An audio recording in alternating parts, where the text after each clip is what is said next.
Wellman TV. Dino Abante. Kabanata 81 Exhibition ng Hindi Pangkaraniwang Bato. Noong nakaraan, ang Unusual Stones Exhibition ng Prosperi Group ay naganap lamang sa Florida. Sa pagkakataong ito, pinili ni Chris ang New York para palawakin ang abot ng Prosperi Group. Kahit na may malakas na presensya sa Florida, kailangan nilang makipagtulungan sa isang lokal na negosyo para makipagsapalaran sa New York. Ang Matthews, bilang pangunahing pamilya ng New York, ay tiyak na makakamit ang kapwa-tagumpay at mas mataas na taas kung sila ay makikipagtulungan sa The Evans. Jessica, kung mapagtagumpayan mo ang pakikipagtulungan sa The Evans, huwag mo akong kalimutan. Kung tutuusin, mentor ko si Dino, and in a way, na-associate din ako sa TMO. Nagpahayag si Nicholas. Ang negosyo ni Chris ay nasa mga bihirang bato, na talagang kumikita. Ang kanyang Unusual Stones Exhibition ay karaniwang isang sugal, hindi ba? Ang mga kalahok ay bumili ng mga bato sa eksibisyon at pagkatapos ay pinutol ang mga ito upang makita kung may mga hiyas sa loob. Hindi ko kaya at hindi ko gagawin ang ganoong uri ng negosyo, kaya hindi ako interesadong dumalo dito. Hindi pangkaraniwang Stones Exhibition. Jessica, ang bagong pakikipagsapalaran ng Prosperi Group sa New York ay parang isang malaking cake na tinitingnan ng marami, lalo na ang The Armstrongs. Sa sandaling nasagasaan nila ito, agad silang nagsimulang gumawa ng mga galaw. Kung maaga ng The Armstrongs ang pakikipagtulungan sa Prosperi Group, maaari silang maging nangungunang pamilya sa New York, na maabyutan tayo. Ang aking konserbatibong pagtatansya ay ang kooperasyong ito ay maaaring magbunga ng netong tubo na hindi bababa sa 100 bilyon sa isang taon. Mayroong isang lumang kasabihan sa silangan, jade ay hindi mabibili ng salapi. Kung makakasali tayo sa negosyong jade ng Prosperi Group, mas kumikita iyon kaysa sa anumang negosyo. Kahit na ayaw mong makipagtulungan sa Prosperi Group, bakit hindi mo tingnan ang Unusual Stones Exhibition? Kahit na ang TMO ay hindi kasalukuyang tumatakbo sa Florida, sino ang magsasabing hindi kami magtatatag ng isang sangay doon o mamumuhunan sa hinaharap? Naipadala na nila sa iyo ang imbitasyon, kaya ang hindi pagdalo ay maaaring mukhang walang galang kay Chris. Kung balewalain mo ang Prosperi Group, at gusto ng TMO na lumawak sa Florida, malamang nasuklian ni Chris ang damdamin. Sige, dadalo ako. Tinanggap ni Jessica ang imbitasyon. Sa kabilang banda, naiinip na si Dino matapos maglaro ng ilang sandali sa opisina. Kailangan niya ng dekalidad na jade para mag-imbak ng mga gamot na ginawa niya dahil ang kalidad ng mga artifact ng jade na makukuha sa merkado ay hindi nakakatugon sa kanyang mga pamantayan. Nagpasya siyang bisitahin ang Jadestone Market upang maghanap ng dekalidad na piraso. Gumawa ng sisidlan para sa pag-iimbak ng mga table tas. Paglabas pa lang ni Dino ng opisina ay nilapitan siya ni Brittany. Anong ginagawa mo pa dito? Siya nagtanong. Palabas na ako, sagot ni Dino, na tila nag-aapoy ng kislap ng pananabik kay Brittany. Pinatanggal ka ni Jessica. She surmised with palpable glee. Hindi, naboboard lang ako sa pamamalagi sa opisina, at si Jessica ay walang anumang gawain para sa akin. At saka, hindi ko kailangang mag-alala tungkol sa pagdalo. Kaya, naisipan kong lumabas para mamasyal. Ikaw. Frustrated, tinadyakan ni Brittany ang kanyang paa ng malakas sa tiled floor thump. Dahil sa pagmumopping ng janitor kamakailan. Medyo madulas ang mga tile, dahilan para mawalan ng paa si Brittany at mahulog sa sahig. Napasigaw si Brittany sa sakit. Napilipit niya ang kanyang bukong-bukong, ang sakit ay nagdulot ng luha sa kanyang mga mata. Kabanata 81 Exhibition ng Hindi Pangkaraniwang Bato. Two Halves. Nagmadali si Dino para tulungan siyang makatayo, iginiya siya sa malapit na break room at pinahiga siya sa isang sofa. Pagkatapos, yumuko ito sa tabi niya. Kabanata 82 Elysian U. Nang makitang hinawakan ni Dino ang kanyang paa nang hindi inaasahan, natarante si Brittany. Jerk, ano sa tingin mo ang ginagawa mo? Sa kabila ng Palladian mong panggugulo, lalaki ako at hindi ko ito ipagtatanggol. Sabagay, magkaklase naman kami. Napilipit mo ang iyong bukong-bukong, at nagkataon na ako ay isang doktor, kaya tutulungan kita. Consider it a favor for Jessica's sake, not yours, so no need for thanks. Sa isang mabilis na galaw, inayos ni Dino ang kanyang bukong-bukong. Bitik. Ah! Tanga ka, sinusubukan mo ba akong patayin? Isang malakas na sigaw ang pinakawalan ni Brittany. Gayunpaman, hindi nagtagal ay napagtanto niya na ang kanyang bukong-bukong ay hindi na masakit. Iginalaw niya ang kanyang paa, at parang hindi pa ito nasaktan. Magaling lahat. Tumayo si Dino at saka umalis. Si Brittany, na nanginginig pa rin sa mabilis na paggaling, ay handang ilabas ang kanyang galit sa kanya, ngunit si Dino ay wala na sa pandinig. Gitling. Natagpuan ni Dino ang kanyang sarili sa The Jade, ang tanging jade market sa New York, na sagana sa iba't ibang mga bato. Gayunpaman, ang merkado ay magulo, at ang mga hindi sanay sa jade ay madaling madaya. Matapos maglakad-lakad sa palengke nang walang nakitang anumang bagay na kapakipakinabang, aalis na sana siya nang mapansin niya ang isang pulutong ng mga tao sa paligid ng isang partikular na lugar, na napukaw ng kuryusidad upang makita kung ano ang nangyayari. Nakahandusay sa lupa ang isang gwapo na nasa katanghaliang gulang na lalaki. Ang kanyang balat ay kasing itim ng karbon, ang kanyang katawan ay nanginginig ng hindi mapigilan. Ito ay si Chris, ang chairman ng Prosperi Group at ang pinakamayamang tao sa Florida. Sa tabi niya ay nakatayo ang isang babae na nakasuot ng silk suit, galit na galit sa pag-aalala. Siya ang nag-iisang anak na babae ni Chris, si Isabella Evans, na kinilala bilang pinakamagandang babae sa Florida. Tay, anong meron? Tatay, gumising ka na. Natatakot ako. Sa kabila ng mga tawag ni Isabella, nanatiling walang malay si Chris. Mabilis siyang nag-dial sa 911, at nang matapos niya ang emergency na tawag, isang misteryosong matandang lalaki na may puting balbas ang lumapit. Binibini, baka hindi mabuhay ang iyong ama hanggat hindi dumating ang ambulansya. Baka ako lang ang makakapagligtas sa kanya. Pwede ko bang itanong kung sino ka? Ilog-yu. Ilog-yu. Ang pangalan ay tumunog ng isang kampana para kay Isabella. Pagkatapos ng ilang sandali ng pag-iisip, naalala niya. Ikaw ang numero 1 doktor ng Florida. Ang Elysian Yu. Ako iyon. Naalimpungatan si Isabella na parang nakakita ng lifebuoy habang nalulunod. Elysian Yu, mangyaring iligtas ang aking ama. Hindi na kailangang magpanik. Ang aking pamilya ay nasa medisina sa loob ng maraming henerasyon. Ako ang ika-18. Natutunan ko ang sining ng pagpapagaling mula sa murang edad upang gamutin at iligtas ang mga buhay. Sa pagharap sa matinding karamdaman ng iyong ama ngayon, tiyak na hindi ako makapagtatamad. Panigurado, iligtas ko siya. Pagkatapos ay pinabuhat ni River si Chris sa isang kalapit na mesang bato at pinaupo sa isang bench na bato upang tingnan ang kanyang pulso.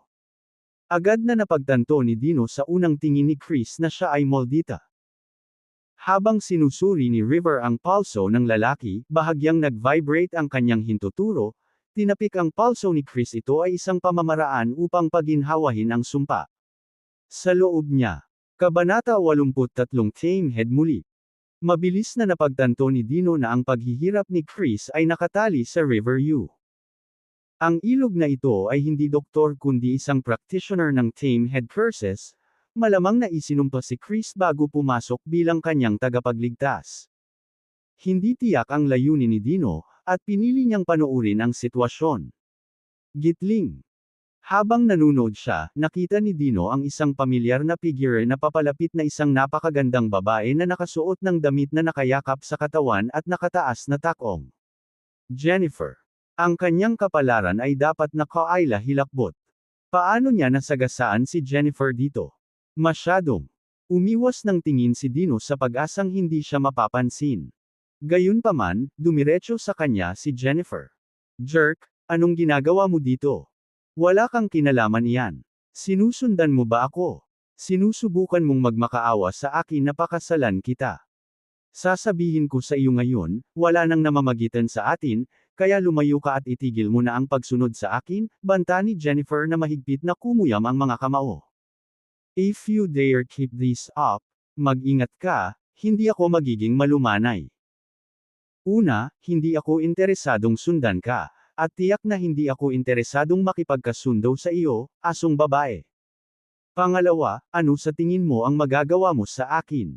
Tinatawag mo akong bitch.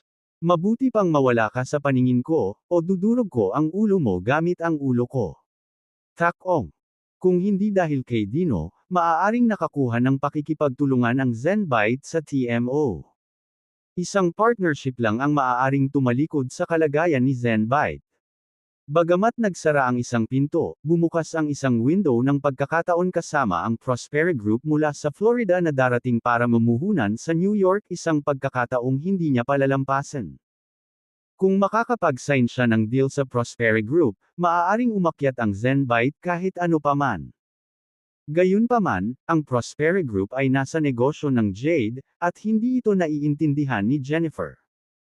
Ito ang dahilan kung bakit nag-aaral siya ng iba't ibang uri ng Jade sa The Jade kamakailan, upang malaman ang merkado at kung paano gumagana ang negosyo ng Jade.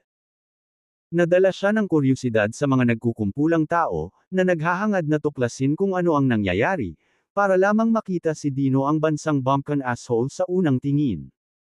Ang pagkakita sa kanya ay agad na nagdulot ng galit sa loob niya. Nang makitang hindi nakikipag-ugnayan o nakikipagtalo sa kanya si Dino, mas nagalit si Jennifer nang makaramdam siya ng pang-iinsulto. Kung tutuusin, siya ang dream goddess ng hindi mabilang na mga lalaki, paano magkakaroon ng kapangahasan si Dino na hindi siya pansinin. Para hindi man lang sulyapan ang daraanan niya. Sa halip, mas gugustuhin niyang mag-focus sa isang matandang lalaki na gumagamot sa isa pang mamantika, kasuklam-suklam na nasa katanghaliang gulang na lalaki. Galit na galit, humakbang si Jennifer sa harapan ni Dino, nakaharang sa kanyang paningin. Anong ginagawa mo? Humihingi ka ng tawad sa akin. Bakit ako hihingi ng tawad? Ginagalit mo ako. Hindi matutuloy ang deal natin sa TMO kung hindi dahil sa iyo. So, may utang ka. Humihingi ako ng paumanhin, at mas mabuting tulungan mo akong maibalik ang partnership sa TMO. Kabanata 83 Tamehead muli. Si Jennifer ay madalas na nakikipag-ugnayan kay Brittany at nalaman mula sa kanya na si Dino ay nagtatrabaho na ngayon. Kasama si Jessica. Kabanata 84 na $1,000,000 na alok. 1/1. Bagamat si Brittany ay sekretarya pa rin ni Jessica, ang kanilang relasyon ay hindi na kasing lapit ng dati. Kung gusto ni Jennifer na bawiin ang nawalang kontrata mula sa TMO, si Dino lang ang maaaring tumulong sa kanya. Siyempre, sinadya lang ni Jennifer na gamitin si Dino, na walang romantikong interes. Gayunpaman, kung matutulungan siya ni Dino na magkaroon ng partnership sa TMO, maaari niyang isaalang-alang na hindi na siya magustuhan at maaari pa siyang alukan ng kickback. Matapos ay latag ang kanyang proposal, nag-cross-arm si Jennifer at mayabang na tumingin kay Dino, sa paniniwalang kahit ang paghingi ng tulong kay Dino ay isang gantimpala para sa kanya. Dahil sa sobrang lapit nila sa isa't isa, hindi na pinansin ni Dino ang presensya niya at tuluyang nakatitig sa dibdib niya. Talagang meron siya. Mga ari-arian. May naramdaman si Jennifer na hindi maganda at marahas na nagtanong, "Ikaw, ano ang tinitingnan mo?" "Nakatingin ako sa gusto mong makita ko. Kung tutuusin, hindi ko kayang suwiin ang iyong kalooban. Ikaw, ang pervert mo, kung ipagpapatuloy mo ito, ay record ko ang lahat at ipapakita ko kay Jessica. Pagkatapos makita ito, magpapaputok siya. On the spot ka. Bakit niya ako tatanggalin? Assistant lang niya ako, hindi asawa niya." Gusto ni Dino na umiwas sa gulo. Kung isusumbong nga siya ni Jennifer kay Jessica, baka mapunta siya sa mahirap na sitwasyon. Ang mga babae ay may posibilidad na seryosohin ang mga bagay na ito. Hindi nakaimik si Jennifer at natauhan, si Dino ay katulong lang ni Jessica. Wala siyang pakialam sa personal niyang buhay. At saka, pinaplano ni Jennifer na gamitin siya para mabawi ang negosyong nawala sa TMO. Kung nakuha ni Jessica ang anumang pagkakasalungatan sa pagitan niya at nang, walang sinuman, maaaring magkamali siya. Ideya. Kung ito ay humadlang kay Jennifer mula sa pagkuha ng anumang mga kontrata sa TMO, ito ay ang kanyang pagkawala. Wala akong oras makipag-usap sa'yo. Naiinis ako kapag nakikita kita. Kung naiinis ako sa iyo, bakit lalapit sa akin? Bakit mo ipinipilit na tumayo sa harap ko? Kahit na nakakadiri ka at isa ka lang country bumpkin, maswerte ka. Naging assistant ka ni Jessica. Kaya, gusto kong makipag-deal sa iyo. Ano ang maaari nating pagtulungan? Tulungan akong makakuha ng kontrata sa TMO, at gagantimpalaan kita. Isang gantimpala. Nagtataka siyang tinignan ni Dino. Anong klaseng gantimpala? Pag nakatitig ka pa, puputulan ko yang eyeballs mo. Kung tutulungan mo akong makuha ang kontrata ng TMO, bibigyan kita ng pera $1,000,000. $1,000,000, marami ba iyon? Ang kulit mo, huwag mong isipin na hindi ko kilala kung sino ka. Kahit katulong ka ni Jessica, $3,000 lang ang sahod mo sa isang buwan. Maaaring bayaran ng $1,000,000 ang iyong sahod sa loob ng 30 taon. Sa perang iyon, maaari kang makakuha ng isang mortgage para sa isang bahay sa isang malaking lungsod tulad ng New York at maging isang tunay na New Yorker. Kung sinuswerte ka, baka makahanap ka pa ng girlfriend na taga New York. Kabanata 85 Itataboy ka. $1,000,000. Sa tingin mo ba ganoon ako kamura? Ang kulit mo, gaano ka nakatagal sa New York? Ang $1,000,000 ay hindi sapat para sa iyo. Tinuya siya ni Jennifer. But then Dino clammed up again. Tinadyakan ni Jennifer ang paa sa frustration. Pumalakpak. Ano, nabalisa ako. Ininsulto ko ba ang iyong tinatawag na ego? O natulala ka lang sa numerong iyon, hindi sigurado kung ano ang susunod na sasabihin. $1,000,000. Kahit na inalok mo ako ng $100,000,000, hindi kita tutulungan, hindi ito mangyayari. Kung gusto mong makuha ang kontratang iyon ng TMO, kakailanganin mong mapagtagumpayan si Jessica ng may katapatan at iyong mga kakayahan. Kung hindi, maaari mong kalimutan ang tungkol dito. Iyan na ang huling payo ko sa iyo. Napatulala si Jennifer sa sinabi ni Dino. You dare lecture me. May suggestion lang ako sa iyo. Maging tapat at patas sa iyong negosyo, huwag subukang baluktutin ang mga patakaran. Saka ka lang mapapangiti ni Lady Locke, at baka makuha mo ang kontrata ng TMO. Hindi ka marunong mag-squat. Sa tingin mo dahil lang naging assistant ka sa TMO, ang pet project ni Jessica, maaari kang manatiling suplada habang buhay.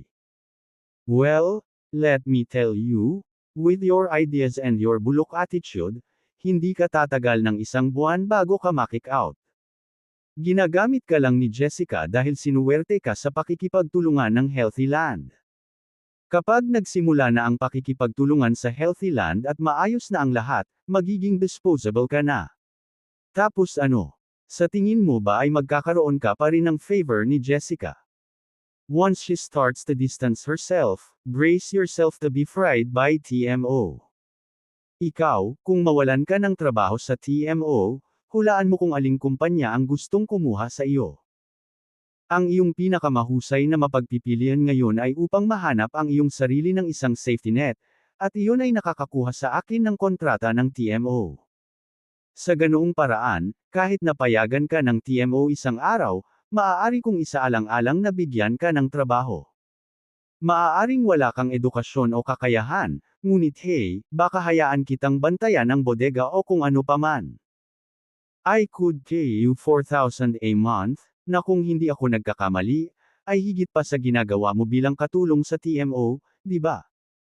Hindi ko kailangan ng trabaho mula sa iyo, at huwag kang mag-alala, hindi ako tatanggalin ng TMO. Ha! Napaka-idiot mo.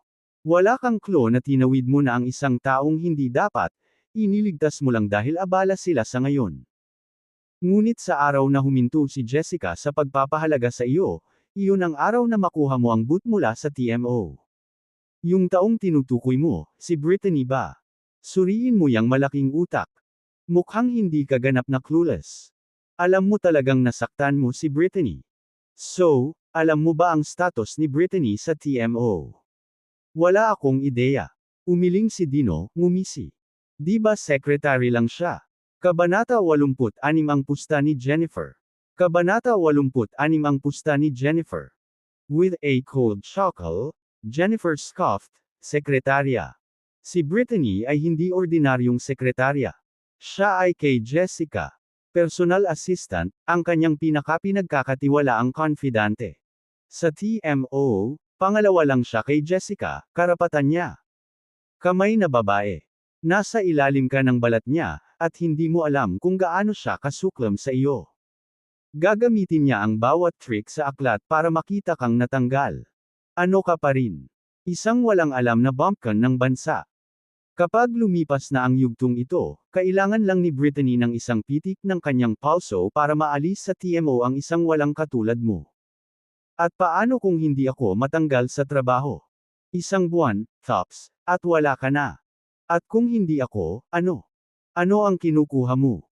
Kung, pagkaraan ng isang buwan, hindi ako natanggal sa trabaho, at nang walang pahintulot ko, hindi ka makakapag-boyfriend at magpakasal na lang. Ano sa mundo?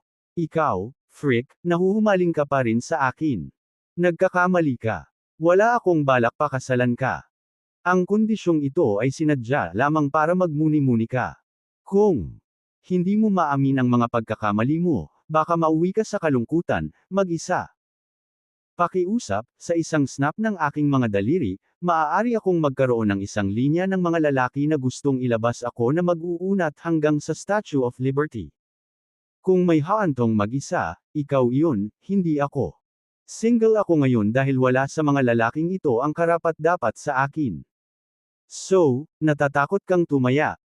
Sa halip na sumagot, nagtanong si Jennifer, at kung tinanggal ka ng TMO sa loob ng isang buwan, ano ang parusa mo? Paano mo ako gustong parusahan? I'm not gonna bother with something silly like not let you have a girlfriend. Sa iyong alindog, wala ka pa ring makikita. Kung matanggal ka sa TMO sa loob ng isang buwan, kailangan mong magtrabaho para sa akin. Kahit anong sabihin ko, pupunta. Ang pagkamuhi ni Jennifer kay Dino ay lampas sa kanyang pinakamaligaw na imahinasyon. Gayunpaman, hindi niya lubos na naisip kung paano siya maghihiganti. Kaya, siya ay dumating sa ganitong kondisyon. Kung si Dino ay tinanggal ng TMO sa loob ng isang buwan, kailangan niyang magtrabaho para sa kanya, sa awa niya. Pagdating ng panahong iyon, ipapakita ni Jennifer kay Dino ang kahulugan ng kalupitan. Nang makitang nakangiti lang si Dino sa kanya, nanunuya si Jennifer. Kabanata 86 ang pusta ni Jennifer. Two halves. Anong meron? Hindi ka ba kumikilos ng malaki at makapangyarihan? Natatakot na tumaya? Siyempre hindi. Wala akong mawawala kung manalo ako, at kung matalo ako, libre pa rin ako sa trabaho. Bakit ko sasabihing hindi? Isang trabaho. Oh, wala kang ideya kung ano ang halaga ng pagtawid sa akin. Samantala, natapos na ni River na suriin si Chris, na tumagal ng halos 20 minuto upang makumplito ang pagsusuri. Si Chris ay nasa ilalim ng kanyang sumpa ng alupihan, isang kondisyon na karaniwang kontrolado sa loob ng 1 minuto. Ngunit sa pagkakataong ito, umabot ng buong 20 minuto upang patahimikin ang nilalang. Nahulaan ni River na mas naging suwail ang alupihan dahil sa abala ng masikip na lugar at malakas na sikat ng araw sa hapon.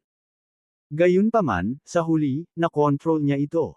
Kabanata 87 Pinagmulan Elixir. Hindi alam ni River na ang dahilan ng hindi mapakali ng alupihan sa tiyan ni Chris ay dahil kay Dino.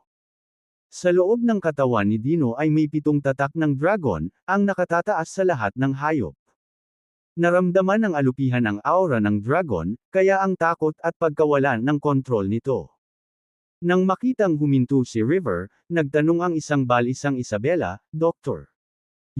Kumusta ang tatay ko? Hindi direktang sumagot si River sa halip ay nagtanong, may problema ba sa puso ang tatay mo? Oo. Palagi siyang may mga problema sa puso, ngunit ang mga bagay ay naging mas mahusay pagkatapos ng kanyang bypass surgery 6 na buwan na ang nakakaraan. Isang mahabang buntong hininga ang pinakawalan ni River, dahilan para matarante si Isabela. Si Dr. Pakisabi sa akin kung ano ang nangyayari sa aking ama. Kung hindi pa naoperahan sa puso ang tatay mo, mabubuhay pa siya ng 1 pang dekada, madali. Ngunit pinaikli ng operasyong iyon ang kanyang buhay. Sa pagiging optimistiko, magagawa niya ito sa buong taon. Pagkasabi noon, umiling si River at tumalikod na para umalis. Si Dr. Yu. Dapat mong iligtas ang aking ama. Gagawin ko ang lahat kung mapagaling mo siya. Lady, nagsasanay ako ng gamot para magligtas ng buhay, hindi para sa mga gantimpala. Huminto si River at naglabas ng maliit na vial mula sa kanyang bulsa, naglabas ng isang kristal na malinaw na tableta. Well, since nagkita na tayo, siguro it's fate. Ireregalo ko ang isa sa aking origin elixir sa iyong ama. Ang mahiwagang lunas na ito ay eksklusibo sa akin sa buong planeta. Ginawa ko ito mula sa 81 pambihirang halamang gamot, kasunod ng mga sinaunang ritual sa loob ng 49 na araw. Maliit man, minsan may nag-alok sa akin ng $1 bilyong, at hindi ako nagbenta. Sinuri ni Dino ang tableta at napagtanto na ang tinatawag na origin elixir ay hindi talaga gamot. Ito ay isang compact na masa ng tame head insect eggs. Sino ang nakakaalam kung ano ang tatubo sa loob niya kapag nilunok niya iyon? Ito ba? Matanda na sinusubukang patayin si Chris. Pinili pa rin ni Dino na huwag makialam, nagpa siya na patuloy na mag-obserba. Siya hinala na ang sumpa Joseph. Nalink sa matandang ito. Hanggang sa makasigurado siya, ayaw niyang ma-alarma siya. Ibinigay ang origin elixir kay Isabela, hinaplos ni River ang kanyang puting balbas at sinabing, ibigay mo ito sa iyong ama upang lunukan. Sa sandaling inumin niya ang origin elixir na ito, madyay gising siya kaagad. Ngunit para maayos ang kanyang naputol na lifeline, isang tableta ay hindi sapat. Kailangan niya ng kursong 7. Ibig sabihin, kumukuha ng isa tuwing 7 araw. Kung gagawin mo o hindi. Mahanap mo ako para sa pangalawang dosis makalipas ang 7 araw, mabuti, ipaubaya na natin iyon sa tadhana. Dahil doon, tumalikod si River at umalis. Hinawakan ni Isabela ang origin elixir, nagyelo sa gulat. Hindi niya iyon napansin sa sandaling iyon, lumiit ng kaunti ang tableta sa kanyang kamay. Marami sa mga condensed first egg na iyon ang nakapasok sa kanyang katawan. Sa pamamagitan ng dulo ng kanyang mga daliri. Si Isabela ay isinumpa rin.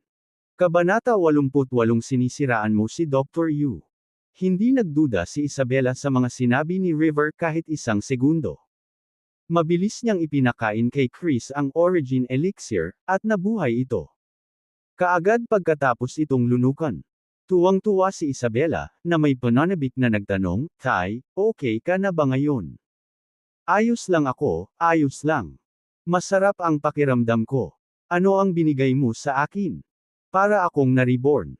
Para akong nagbuhos ng malaking pasanin, parang mas bata ng 20 taon ang katawan ko. Iyon ang origin elixir mula kay Dr. Yu.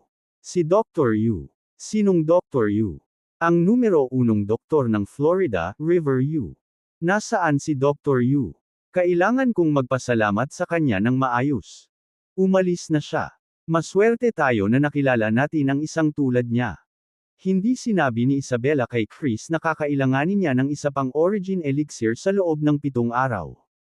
Kung mahahanap nila, muling hindi kilala ang ilog. Ngunit determinado si Isabela na subaybayan si River at makuha ang natitirang 6. Elixir para kay Chris. Hindi na nakaimik si Dino at magiliw na binalaan si Isabela, parang hindi maganda ang mga babae. Laging isipin ang mga bagay-bagay. Naniniwala ka ba na sinusubukan niyang iligtas ang iyong ama? Namumula si Isabela sa galit, tinatawag mo ba akong pipi? Binabalaan lang kita. Na maaaring alam ni Dr. Yu ang gamot, ngunit hindi siya isang doktor. Isa siyang curse master. Nag-collapse ang papa mo dahil moldita, may uod sa loob. At malamang na si Elishan Yu ang naglagay ng sumpa. Bukod dito, ang origin elixir na ibinigay mo sa iyong ama ay hindi isang miracle pill. It's cursed insect eggs. Ibig sabihin, ngayon ay may kumpol ng mga uod sa loob ng tiyan ng tatay mo.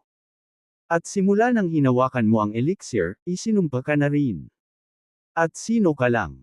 Nasaan ang patunay mo sa lahat ng kalokohang ito? Iniabot ni Dino ang isang business card. He spoke with earnest conviction, ako ang executive assistant sa TMO. Nasa card ang contact info ko. Bilang patunay, makikita mo sa iyong sarili ngayong gabi kung kailan magre-react ang iyong katawan. Ang sumpa. Magdurusa ka sa pagsusuka at pagtatae, at walang gamot ang makakatulong maliban sa tulong mula sa you. Tungkol naman sa tatay mo, mas matagal na ang sumpa niya, kaya mas malala ang kalagayan niya ngayong gabi at baka hindi makaabot. Siyempre, kung sumasang-ayon ka sa mga tuntunin ni Dr. Yu, dapat niyang iligtas ang iyong mga buhay. Ngunit pagkatapos, ikaw ay nasa kanyang awa. Kung gusto kanyang buhay, mabubuhay ka. Kung gusto kanyang patayin, mamamatay ka. Kung gusto niyang mamuhay ka sa impyerno, doon ka naroroon. At ako ay isang tunay na doktor. Matutulungan kita sa sumpa na ginawa ni Dr. Yu sa iyo. Hindi ako maniniwala sa isang salita ng kalokohan mo. Kukunin ko ang card mo. Kung makikita ko si Jessica mula sa TMO, gagawin ko. Kabanata 88 Sinisiraan mo si Dr. Yu. Two halves. Siguraduhing sabihin sa kanya na mayroon siyang katulong na nagngangalang Dino, at wala na siya sa kanyang isip. Na nawala na siya, nagbubuga ng kalokohan, ng ahas na Sir-on si Dr. Yu, ang pinakamagaling sa Florida. Kailangang ilagay ang isang katulong na ganyan sa isang mental hospital. Mag-claim ng bonus na libre araw-araw. Kabanata 89 na tama siya. Matapos pag-alitan si Dino ay umalis na si Isabela kasama si Chris. Natuwa si Jennifer nang makitang nagbibihis si Dino. Jerk, sa tingin mo ba lahat ay mapanlin lang gaya ni Jessica? Hindi nahuhulog ang kagandahang iyon sa iyong kalokohan. Kung tama ang narinig ko, gusto ka pa niyang ipadala sa isang mental asylum. Hindi ko alam kung sino ang babaeng iyon, pero kung tutuusin ay hindi siya ordinaryong tao. Kaya, kung magreklamo siya kay Jessica tungkol sa iyong ginawa, kahit na hindi ka ipadala ni Jessica sa isang asylum, tiyak na tatanggalin kanya kaagad. Pagkatapos, mahuhulog ka mismo sa aking mga kamay, maging kontrolado ko ayon sa gusto ko. Natuwa si Jennifer sa naisip. Kung ang lahat ng ito ay magkatotoo, papahirapan niya si Dino ng walang katapusan, na gagawin siya. Pinagsisisihan ang pagtawid sa kanya. Si Dino, walang interes na sumagot, ay naglakad na lang palayo. Hoy, tumigil ka nga dyan. Sinusubukan mo bang makawala sa taya natin dahil natatalo ka? Sigaw ni Jennifer. Kasunod niya, pero hindi lumingon si Dino at nagpatuloy sa paglalakad. Ang Jade Hill ay isa sa mga pinaka-upscale na komunidad ng villa sa New York. Isabela, ang namamahala sa Prospera Groups New York operations, bumili ng isang standalone villa doon, ang sikat na number 1 ng Jade Hill. Pagkatapos maligo, nakasuot ng sutla na pantulog, nakahiga lang si Isabela sa kama nang makaramdam siya ng matinding sakit. Siyan, na sinusundan ng matinding pagduduwal at pagnanasang sa muka. Nagmamadali siyang pumunta sa banyo. Kasunod ng matinding pagsusuka at pagtatae, nakaramdam ng pagkapagod si Isabela. Naalala niya ang sinabi ni Dino noong araw. Hindi kaya nagsinungaling sa kanya ang jerk. Si River ba talaga ang inilarawan ni Dino? Isinumpa ba talaga siya ng matandang iyon? Si Isabela, nakatira sa Florida, ay batid na talagang maraming mga curse master sa mga rainforest. Kung isa man si River, hindi niya matiyak.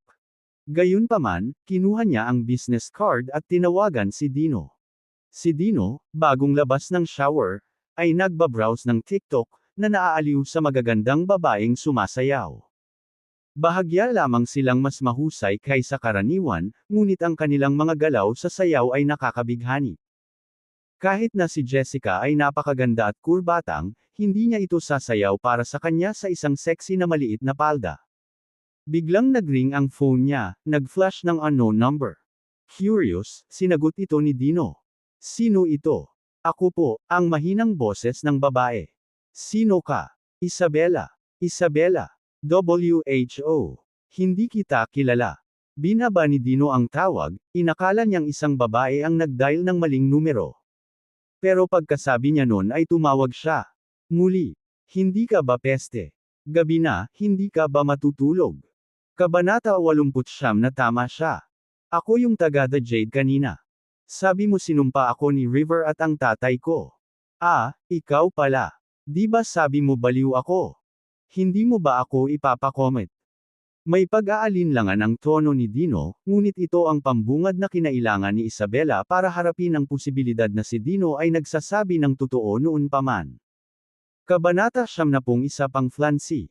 Si Isabela, ang panganay na anak na babae ng The Evans, ay isang diyosa sa mata ng lahat sa Florida. Bawat lalaki ay umuyuko sa harap ng kanyang harapan. Walang nang ahas na magsalita sa kanya gaya ng ginawa ni Dino. Paano siya kakausapin ng isang simpleng katulong? Nagalit ito sa kanya, ngunit pinigilan niya ang kanyang inis. Pwede ka bang pumunta sa bahay ko? Ipapadala ko sa iyo ang address. Hindi na hinintay ang pagsang-ayon ni Dino, ibinaba ni Isabela ang telepono at tinext sa kanya ang address. Yabang iyon ni Isabela. Isabela. Parang pamilyar kay Dino ang pangalan. Mabilis niyang inayos ang isang tumpok ng mga kontrata. Damn it. Nagkaroon siya ng marriage contract sa isang Isabela. Pwede ba ang parehong babae? Naalala ni Dino ang Isabela na nakilala niya noong araw. Siya ay talagang medyo maganda. Hawak ang kontrata, siya ay sumalungat. Dapat ba siyang pumunta sa tirahan ni Isabela na may kontrata at ipagpaliban ang engagement? Gayunpaman, kaakit-akit si Isabela na gusto niyang pagmasdan pa siya. Pagkatapos ng lahat, si Jessica ay hindi. Binigyan siya ng tiyak na tugon. Baka paalisin siya ni Jessica anumang araw. Alinmang paraan, nadama ni Dino na kahit na hindi sila ni Jessica ay nakatakdang magpakasal, kailangan niyang kunin ang kanyang mga kamay.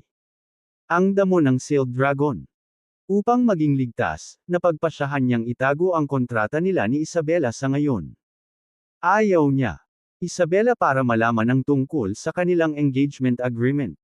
Pagkatapos magdesisyon, itinago ni Dino ang kontrata at umalis na may dalang plastic bag. Villa No. 1, Jade Hill. Pagkatapos ng tawag, si Isabela ay kailangang magmadali sa banyo ng ilang beses, halos ma-dehydrate. Kinuha niya ang kanyang telepono at muling idinial si Dino, na gustong itanong kung gaano katagal siya darating, ngunit naroon ay walang sagot. Lumipas ang kalahating oras. Ding dong. Ding dong. Tumunog ang doorbell. Pagbukas ni Isabela ng pinto, nakita niya ang isang lalaki na nakasuot ng basag na damit, may hawak na plastic bag, mamantika ang bibig sa pagkain ng pizza, syempre si Dino. Nang makita siyang ganoon, napakunot ang noo ni Isabela. Kabanata 71 pang Fiancé. Two halves. Ikaw. Kumain ka talaga ng pizza. Alam mo ba kung gaano ako katagal naghintay sa'yo? Kailangan kong kumain para magkaroon ng lakas sa trabaho. Tsaka nung kinausap kita nung hapon, hindi mo ako pinaniwalaan at muntik mo na akong ihatid sa mental hospital. Kung hindi kita pahirapan ng konti, hindi mo na ako seseryosohin sa susunod. Ang mga babae ay likas na kusa at kailangang harapin ang kahirapan upang lumago. Tinutulungan kita. Maging mas mabuting asawa at ina. Ikaw. Tinadyakan ni Isabela ang kanyang paa sa galit, ngunit muling sumiklab ang pananakit ng kanyang tiyan, itinulak siya pabalik sa banyo. Nang lumabas siya, nanginginig ang kanyang mga paa, at hindi siya makalakad ng maayos. Nakita ni Dino na nakakatuwa ang kanyang kaunos-lunos na kalagayan, kaya tinukso niya, "Kamusta ang pakiramdam mo, Isabela? Sabi mo maldita ako diba? Tanggalin mo na ang sumpang ito. Huwag kang magmadali, Isabela. Ang pag-alis ng sumpa ay madali. Ngunit ipinatawag mo ako dito sa kalagitnaan ng gabi, humihingi ng tulong sa akin. Wala akong maalala na magkaibigan tayo o kung anuman. Ano sa tingin mo? Anong ibig mong sabihin? Ang pagpapatingin sa doktor ay nagkakahalaga ng pera. Kailangan mo ang aking tulong. Kailangan mong mag-alok ng isang bagay bilang kapalit.